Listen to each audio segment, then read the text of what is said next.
unfortunately, it was the 5 to 10 years before that where their heads were kind of totally in the sand. And that was a big missed opportunity there. I think one of the problems with soccer was intentionally keeping their rights deals on short terms, right? And always leaving the door open for somebody to just kind of lose their minds and come in with a crazy bid. Because Skipper was running ESPN at that point, and he was the biggest soccer fan I probably knew in the late 2000s, early 2010s. Well, the other problem, too, Fox just came in and blew him out. Yeah, but the other problem, though, is in regards to the World Cup, but with the Premier League, it's on the weekends in the mornings. And ESPN didn't have the bandwidth. Yeah. Yeah, exactly. The Premier League was never happening because they studied it and they were like, all right, well, we could put this on before countdown. Or we could put another football show on. Yeah. Yeah. And so we don't really need it. That's exactly right. Whereas now that they have ESPN Plus, their bandwidth is unlimited, right? They can show whatever they want to on there. So it's like a total shift in mindset as to what is valuable and why it's valuable. It goes from what reaches the sort of maximum number of people and is attracting the maximum number of people to actually what's really valuable is stuff that like some number of people care intensely about, because the more intensely they care about it, the more they're willing to pay for it. Well, the soccer thing, the Champions League went to TNT and TBS. And I think they had mixed results with it and couldn't really figure it out. And now it's moving again. Where's it going? CBS? And it's like the Champions League's basically during the day, which is a disaster for, especially in the East Coast. Yep. But it's still like this important thing. And I nobody's really been able to figure out how to unlock that. But the NBA stuff, I think, is coming up in like 3 years. And the thing I'm fascinated by is what happens to League Pass. And what is that worth? And especially what is that worth to not only ESPN Plus, but like DAZN? And if because the DAZN, they have it in Canada. If you look at DAZN's sports rights in Canada, I think they have NFL Sunday Ticket and Red Zone, and they have like NBA League, but like they have basically a motherload of stuff. I'd be interested to see how that would work on an app versus flicking channels. Because our generation, we're still flicking channels. Although in Taiwan, you're probably watching on an app, right? I stream everything, right? So when you're talking about this, I'm salivating because League Passes, from a technical perspective, is just awful. It's a terrible, terrible product. And if Disney were to like acquire it and put it on ESPN Plus, and I could use the MLB BAM technology, that would be amazing. Because we saw a version of it, of what it might look like when they had the World Championships last August.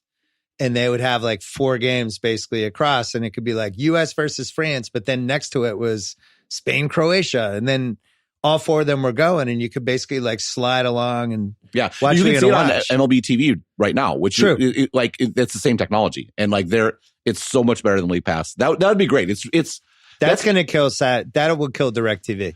Yeah, well, DirecTV is going to die anyway, already. But that'll be like the death knell, and they're going to lose either NFL or NBA. But I think that the League Pass in all the different countries is, I can't even calculate what that would mean to like the salary cap.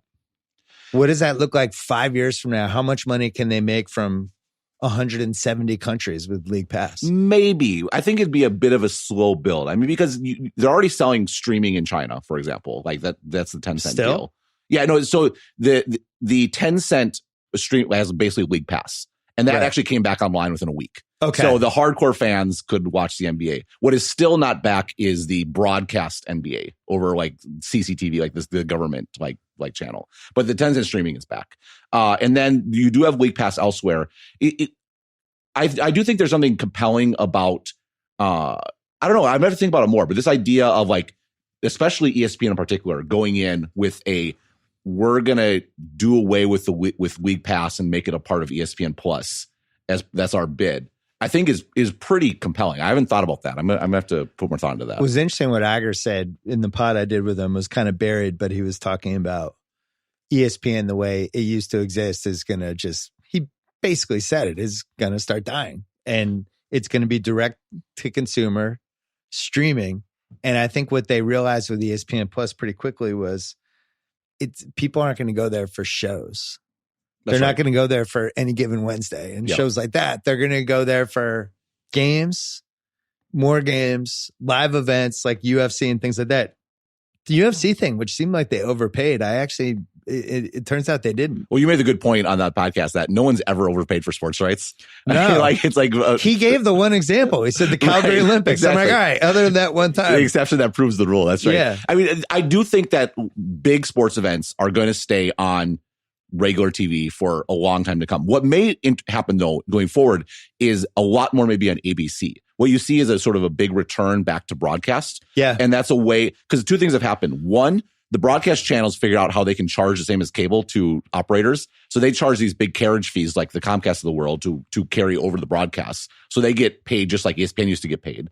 But then two, that's a way to reach all the people that have cut the cord. Because like the rabbit ear cells are like exploding. Like people like literally like they put up an antenna on their house and they watch broadcast TV. And so I think you're actually going to see a shift of sports back onto broadcast TV, which is already happening, but I think it's going to accelerate even more. And that's also one thing the NFL was very smart about, was the NFL has always been very concerned about making sure they're on broadcast TV. So even like the NFL Network shows on Thursday or the games, those are always broadcast in the cities of the teams that are playing. So if the Packers are playing on Thursday Night Football on NFL Network, it will be also available over the air for people in Wisconsin. That's been the NBA's mistake. I mean, one of the reasons I think the ratings have dropped is the first 3 months of the season, they're not on network TV really at all. And I agree with you. I think we're gonna see over the next 5, 6, 7 years just more stuff going, more NBA stuff going on ABC. I think, I could see Monday Night Football being an ABC thing. That's right. I think that's very possible. Yeah. And by the way, why wouldn't you? What's the downside? You're going to reach more people. It really helps ABC. And then it has all of these other benefits where you have, the show right before the football game, Jimmy Kimmel and the news right after and stuff like that, where there's like real tangible benefits to it. Well, also the way Disney negotiates with the carriers, it's not just that they're negotiating just ESPN. Like they have a whole host of channels, right? And so they're going to end up paying the same amount for ABC and ESPN that they would have paid if it was on ESPN. But yeah, so I think that makes sense. It's going to go in that direction. What's not going to happen though is, but what NBC on Sunday night, how that unfolded and how important it was to them, and how it just felt bigger, that's the blueprint, in my opinion. And Fox was able to replicate it on the Thursday nights. Well, and the NBA has been shifting that direction, like the Saturday night ABC game and stuff like that. And I remember growing up, like the NBC I was a little younger than you, so it was the NBC Saturday or Sunday afternoon game. Like that was where I knew like most of the players in the league. It was a big deal, like to have that going on, have the John Tesh music or whatever. Yeah, I could see Wednesday night, which is normally has been an ESPN night forever. I could see Wednesday night becoming like a 9:00 NBA game. Pick it marquee, really like make it the bigger games. You can flex, change the times because there's always a lot of games on Wednesday. That's a model that would really help their ratings. Yeah, I think flexing will be a big part of the next. Oh yeah, deal. It has to be. Like, did you see the Monday Night Football stuff?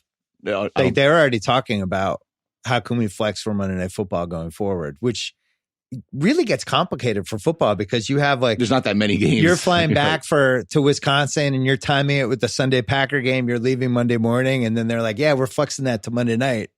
And that's like, now I got to change my flight. No, I think it would work better it's interesting because the NBA, TNT gets the featured Thursday already, where there's very few games on Thursday. True. So what's interesting though is ESPN can say, okay, look, we know there's a ton of games on Wednesday. That's cool. We actually like that there's a ton of games on Wednesday. What we want is options. That's right. We want to be able to 2 weeks ahead of time, out of these 10 games, we decide which one we want. Well, you see what happened this year where they get. Golden State was risky anyway because they were always one Curry injury away from being a disaster, but they're such a popular team. They rolled the dice with it. Now you have like a Saturday night game, Golden State Lakers. Well, worse, you had a bunch of Warriors-Pelicans games. Well, and then the Pelicans were the other one. Yeah. And they had all these Zion games and he wasn't playing. And now we've hit the second part of the season and Zion is the single most compelling guy to watch on League Pass now. And he's like not on national TV anymore. I know. It's crazy. We got to talk about the Warriors, by the way. Everyone is underestimated that trade. But let's hear it. I think it's absolutely brilliant. The whole thing from D'Angelo Russell to now. And what people are missing is from a Warriors flexibility perspective, it doesn't matter if Andrew Wiggins makes $30 million a year or he makes the minimum. It's the same, Regardless, they're going to be over the cap, not this year, but in the future years. They're going to be in the tax, not this year, but future years. He does nothing to reduce their flexibility because as long as Joe Lacob is willing to pay the tax, his burden on them is just tax money, which means if Joe Lacob says, fine, I'll pay the tax, then Golden State can say, okay, cool. We'll get a functional small forward. Whatever he gives us is going to be a bonus. We get this probably high first round pick, a high second round pick. We get our full mid-level exception this summer because we get under the tax. And by the end of the tax, those future Andrew Wiggins tax payments will be less than they would have been otherwise. And so they manufactured this ability. They're going to trade those picks to like get a couple more starters. Or trade those picks with Wiggins to get an impact guy back. But I mean, Wiggins will be hard to trade because this is unique to Golden State. For anyone else, Wiggins is this toxic contract that is just awful, right? But from Golden State's perspective, and this is what everyone's missing, his contract size doesn't matter. It's immaterial. And as long as Lacob's willing to pay the tax. I love the trade for them too. It's a huge credit to Lacob that he's basically said it to his front office, fine, I'll eat the contract in exchange for we have all these options going forward. And this is the key thing. Everyone is crushing them up because they look at this contract. It's like, oh, that contract's awful. But if you can just imagine, what if the contract doesn't matter? Then you realize, wait, the Warriors now have so much more flexibility than they did before they did the trade for Russell. And I think it's brilliant. This Joe Lacob angle, I think, is underappreciated. Like, he deserves credit for this trade and why it's an amazing deal. It sounds like you're going to stay at his house when you're in the Bay Area. I don't know. He's light years away. No, I've never met him, but like everyone else has been making light years jokes, but it's literally a light years move. Like it's using the tax as a weapon. I 100% agree with you. And there's one other piece that you left out. And we've talked about this a little on this podcast, so I'm going to repeat myself. The way the contracts have evolved, these teams either have giant contracts or tiny contracts, and there's no in-between contracts anymore. And you take a team like the Warriors, where they just gave Draymond the extension. Curry's making $40 million. Clay's making, I don't know, 28, 30 or 38, whatever he's making. And those guys are not only would you not want to trade them, not only would you get the right value back anyway, but they're just part of your cap. And then you just have to fill around with all these cheap guys. The Celtics are basically in the same spot where the only tradable contract they have between the really high ones and the little ones is Marcus Smart, and they don't want to trade him. Wiggins now gives them all these options that if Durant just leaves, there's no way they have a tradable contract. No, all they can do. Nobody has tradable contracts. The thing people miss is they would still have been over the cap. Like, they're never going to have cap space as long as those guys are there. Those three guys take up their entire cap space. That's right. Yeah, it's over. So they would never have cap space. Yeah. So and also so they have the taxpayer MLE, which is like half the size of the regular mid-level exception, and they would just be filling in edge guys, and they'd be done. This reopens their championship window, like this sequence of events. Well, you also have the ability. Wiggins is like 27.